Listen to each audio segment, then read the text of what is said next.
Hello everyone, in this video we're going to go over the Book A, Unit 6 Vocabulary Words, numbers 1 through 20. Let's get started. Our first word is burst. Burst means to break open or to explode suddenly. For example, the balloon burst. Here, someone popped the balloon with a needle, so we can say it burst.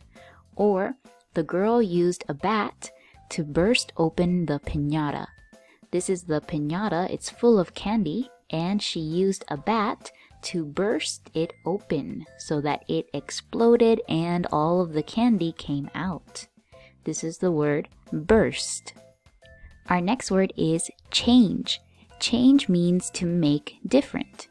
For example, the caterpillar changed into a butterfly.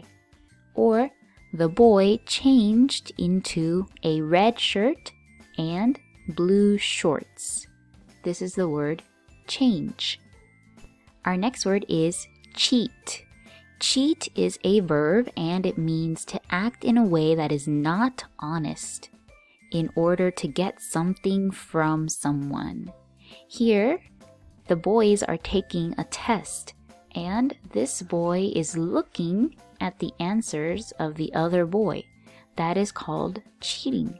He is cheating because he wants to get everything correct on his test, and maybe he knows that his friend knows all of the answers. Cheating is not a good thing to do, and it does not help you. You should not cheat. In this picture too, the girl is cheating. She is hiding one of the pieces behind her back, maybe so that she can use it later in the game. She wants to win the game, but she doesn't think that she can do it on her own, so she decided to cheat. Our next word is daily. Daily is an adjective and it's happening or done every day. For example, to learn vocabulary words, you must study them daily. What are some other things that you should do daily? For example, you should brush your teeth daily. Or, you should eat a healthy lunch daily. Things that you have to do every day. That word is daily. Our next word is examine. Examine means to look at in close or thorough way. For example, when you go to the doctor will examine you. The doctor will look very carefully at everything. They will look at your lungs and your heart and your eyes, your ears. They have to check everything very thoroughly and carefully. That is called an exam. They examine you. Also, we can use examine when you're just looking at something carefully, not only a doctor, but here, the scientists examined the plants. They look at the plants carefully and check to see how they are growing. Let's look at the example here. I always examine fruits carefully before eating them to make sure there are no bugs on them.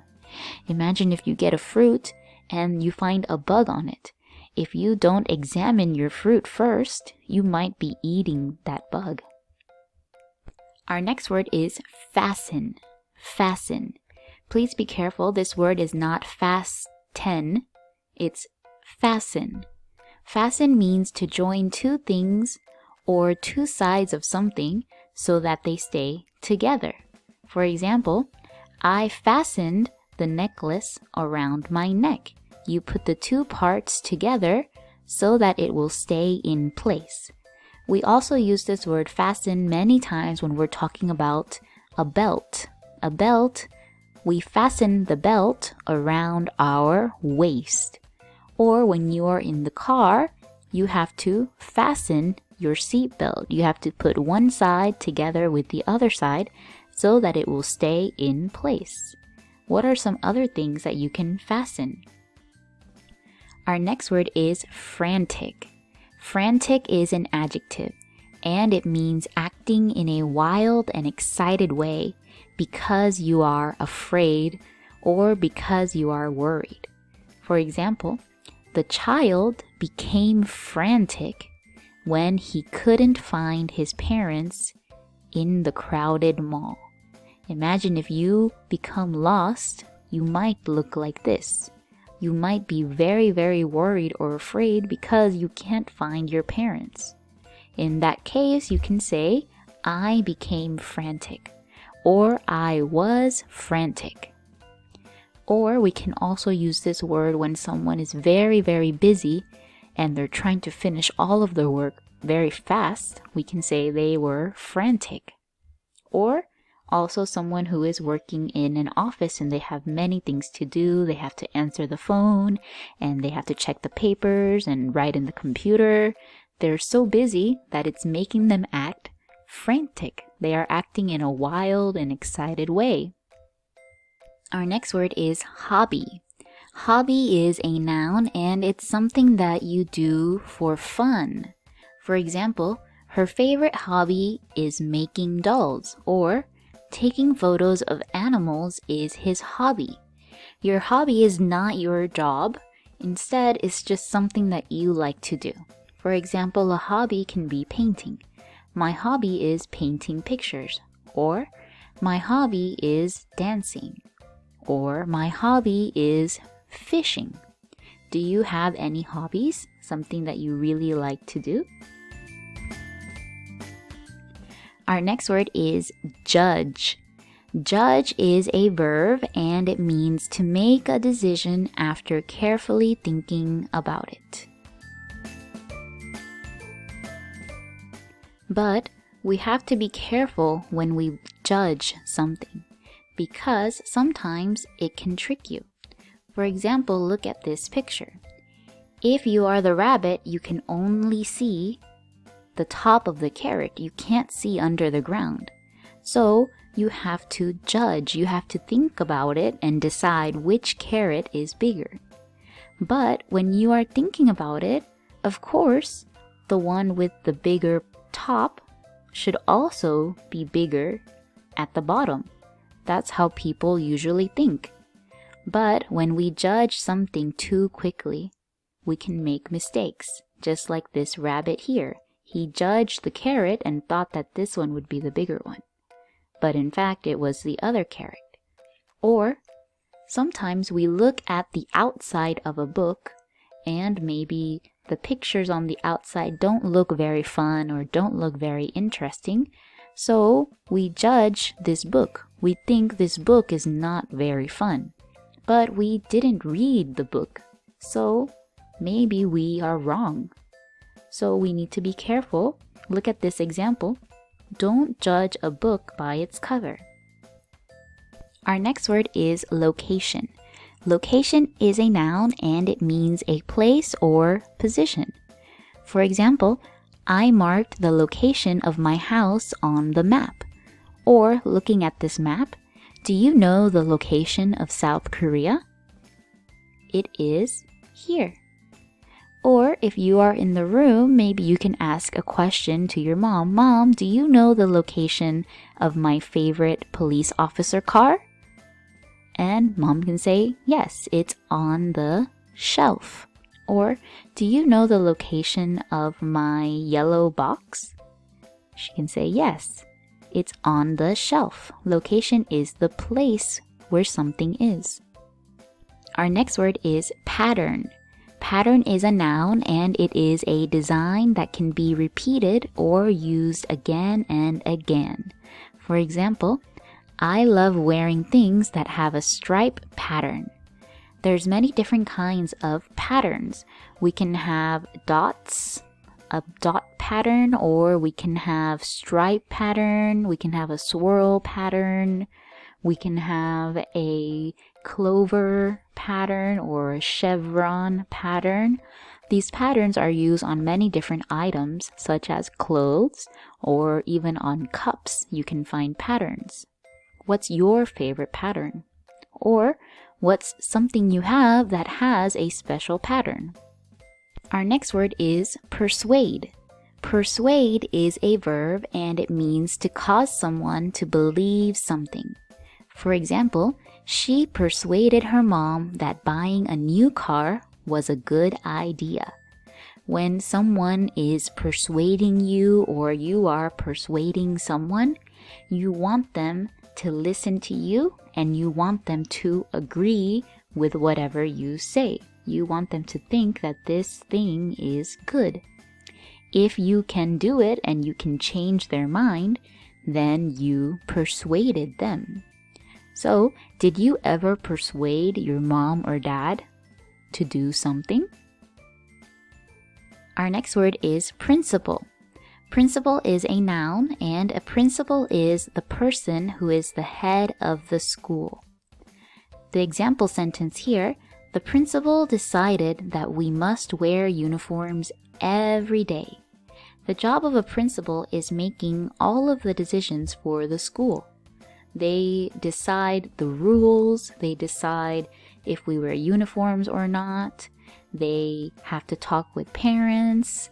They are the people who will get new teachers to come to the school. Their job is basically taking care of the whole school.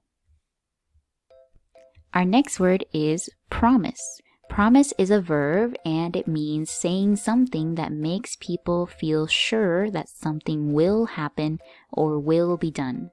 When you make a promise, you are saying that you will do something. So let's look at the example. The children promised to be home before dark. Can you think of any promises that you have made in the past? Did you keep your promise? Did you really do that thing? Or did you break your promise? Our next word is shock.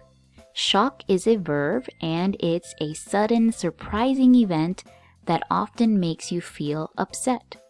For example, I was shocked when I learned about the surprise test today. In this picture here, you can see the man is very surprised. He's very shocked because of the bill. Maybe he went to a restaurant and bought many things, and then when it came time to pay for his food, he was very shocked by the price. What's something that has shocked you in the past? Our next word is simple. Simple is an adjective and it's something that is easy to do or understand. For example, this math problem is simple. Let's look at the math problem. 1 plus 1 equals 2. Of course, this is a very simple math problem. It's very easy. Let's look at another example. Learning a new language is not a simple thing to do. So when you're writing your sentence, you can write about something that is simple to do, or you can write about something that is not simple to do. And of course, the synonym of simple is easy, and the antonym is difficult. Do you think that tracing these shapes is simple? Our next word is space. Space is a noun and it means an empty area or place. For example, there's not enough space in the kitchen for a table and chairs. If you look at this picture of this bedroom, do you think there's space to put a table in this room? I don't think so. So I would say there is not enough space for a table in this room. Or we can also use space to talk about the space that we need to leave between words. We need to leave a finger space between every word that you write. The space is the empty area. There is nothing here between the two words. Our next word is spread. Spread is also a verb and it means to open or stretch wide. He spread the map on the table. She spread her arms to catch the ball. Here's an example of a map. Here's the map when it's not spread, it's closed together. And then when you open it like this, we spread the map. Or, of course, you can spread your hands. Our next word is squirm. Squirm. Squirm is a verb and it is the action of twisting your body in many directions. For example, the boy squirmed in his chair because he had to go to the bathroom, so he's moving and twisting his body around. In this picture here too, you can see mom is holding the baby, but the baby is moving its body all around. The baby is squirming. So I can say, the baby is squirming in his mom's arms. Or here, this kitten is also squirming. The kitten is squirming because she doesn't like to be held. And our last word is tangle. Tangle is a verb and it means a twisted mess of knots. For example, long hair tangles if you don't brush it often. In the example here, what is the thing that became tangled?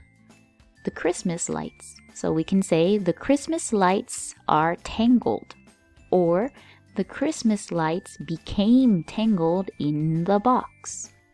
Here we also have some yarn or some string. So we can say the yarn tangled into a giant ball.